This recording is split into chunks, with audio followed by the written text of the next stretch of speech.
एक छोटे से शहर में सावित्री देवी उनके बेटे अमित और बहू पूजा के साथ रहते थे। सावित्री देवी ने अपने पति के निधन के बाद बहुत संघर्ष करके बेटे को पढ़ाया और घर बनाया। शादी के बाद कुछ दिन तक सब ठीक रहा, लेकिन धीरे धीरे पूजा की नज़र घर, जमीन और बैंक में जमा पैसों पर टिक गई।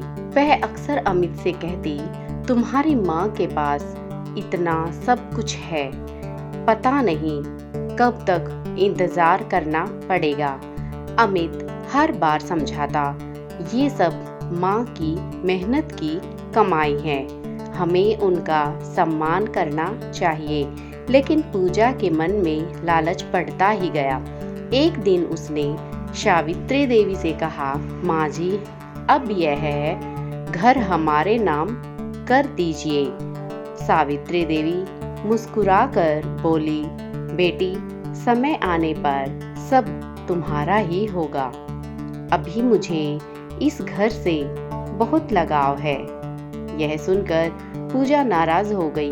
अब उसने घर में छोटी छोटी बातों पर झगड़ा करना शुरू कर दिया।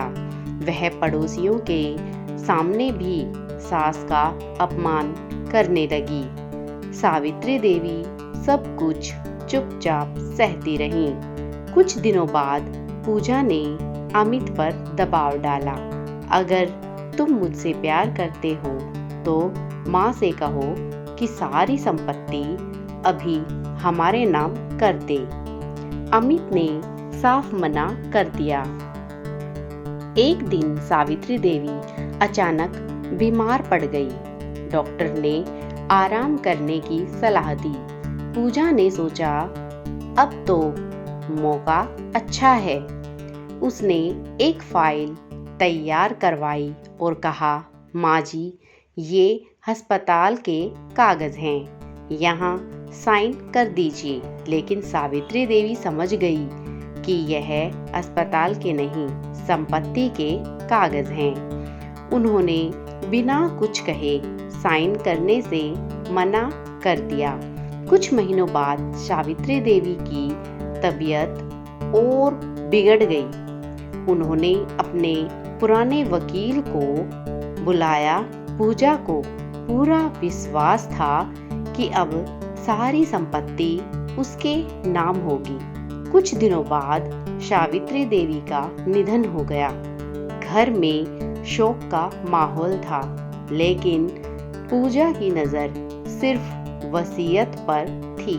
जब वकील ने सबको बुलाकर वसीयत पढ़नी शुरू की तो पूजा के चेहरे पर मुस्कान थी, लेकिन अगले ही पल वह मुस्कान गायब हो गई।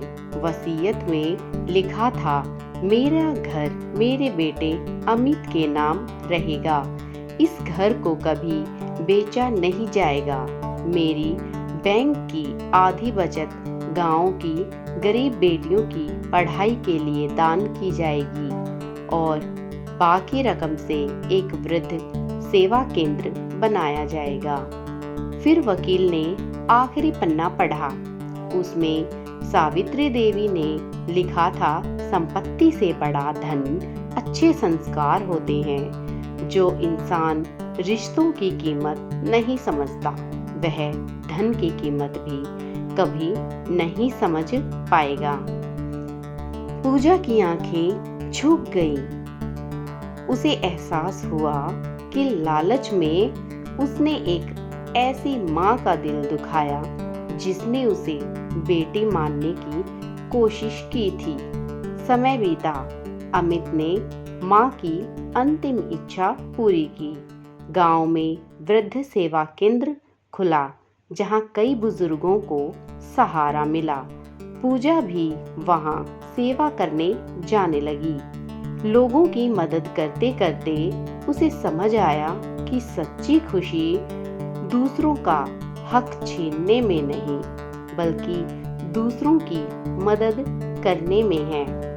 उसने अमित से माफी मांगी और अपने व्यवहार को बदलने का वादा किया। अमित ने कहा, गलती हर इंसान से होती है, सबसे बड़ी बात है समय रहते उसे स्वीकार करना। उस दिन के बाद पूजा ने कभी लालच को अपने ऊपर हावी नहीं होने दिया। सीख: लालच इंसान को कुछ समय के लिए जीतता हुआ दिखा सकता है, लेकिन अंत में जीत हमेशा अच्छे संस्कार, ईमानदारी और रिश्तों की होती है।